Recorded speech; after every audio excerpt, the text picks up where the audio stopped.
Alright, what's up everyone? Welcome back to the channel on YouTube. Make sure you guys hitting that like button and subscribe to the channel.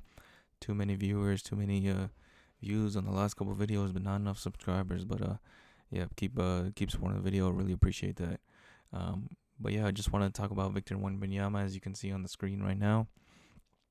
He's off to a great start. Obviously, it's only preseason, but he filled the stat sheet with 20 points, 5 rebounds, a couple of steals, a block, only 2 fouls, which is important. 40% from 3, 2 for 5, and 8 for 13 from the field in general.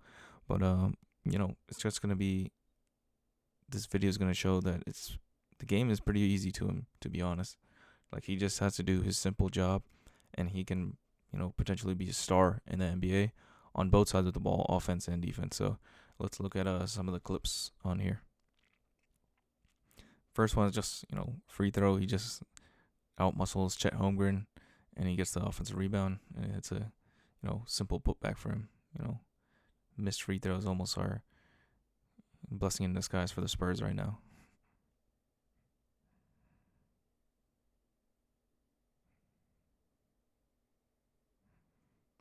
Next clip, he leaks out in transition. The only way to stop him or block him is to try to jump on him, but he avoids that and he gets the easy dunk.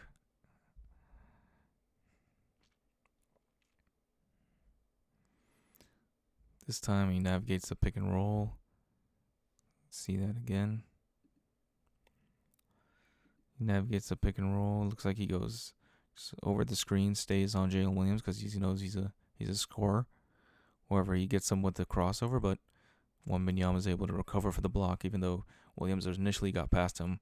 Wembanyama's recovery speed and obviously his length, was his 8-foot wingspan or whatever, is going to be, pretty insane when it comes to just protecting the paint and playing his off-ball defense. His off-ball defense will be just as special as his on-ball defense potentially.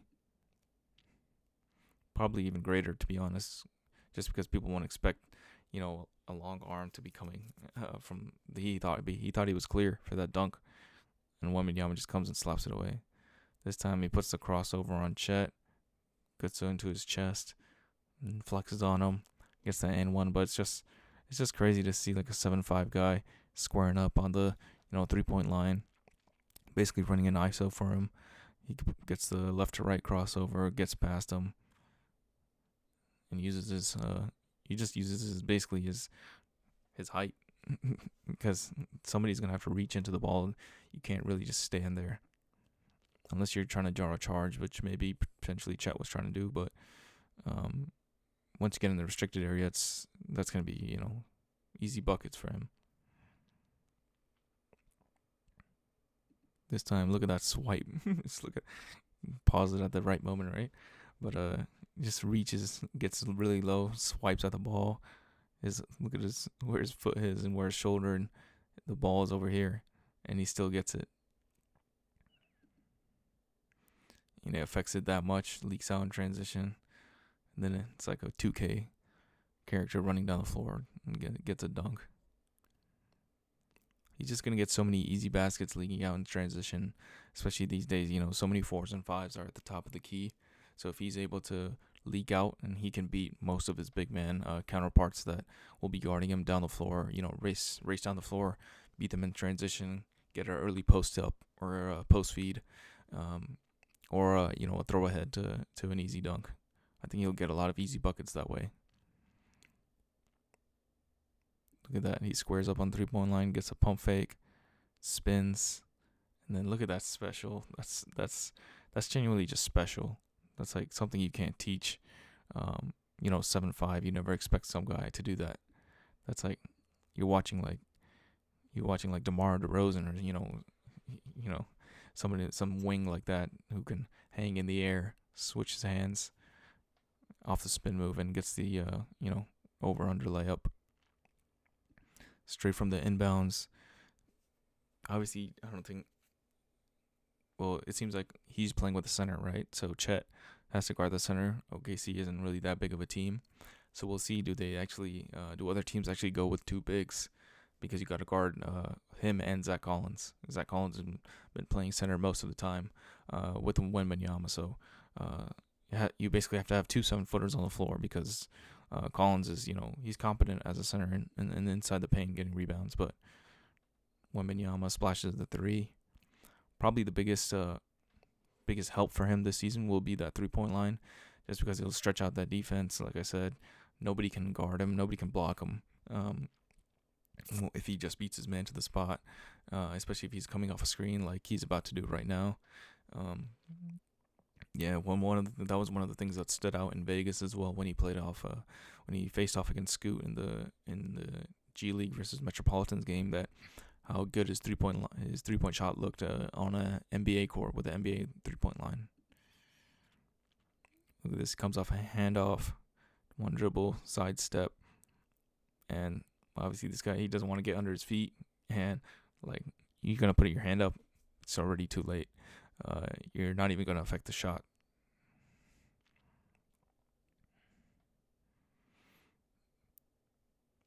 Couple transition dunks, couple 3-pointers, and like he's pretty much on his way already to 20 points. On only on 8 shots too. This time, cleans up on the glass. Like I said, 2 7-footers in the paint with him and Zach Collins. Thunder, like I said, are already a small team, so, and they didn't really have a center last season. It was pretty much Jalen Williams and doing his best at like 6'9". Big guy Jalen Williams. They also had the wing Jalen Williams, who's also like 6'7", 6'8". But yeah, that's pretty much it for this video. As you can see, he's already showing some easy translatable skills in the NBA, and he's not doing anything special. Maybe that layup obviously was special, but it's just to see at his size that he's gonna easily, put up a lot of numbers, stats, blocks, steals, blocks, rebounds, points, and once teams start doubling him, maybe in the mid post or on post feeds, maybe he can, that's where he'll have to show off his passing game as well. But yeah, thank you guys for watching the video. Let me know what you guys think of him. Do you think he can win Rookie of the Year?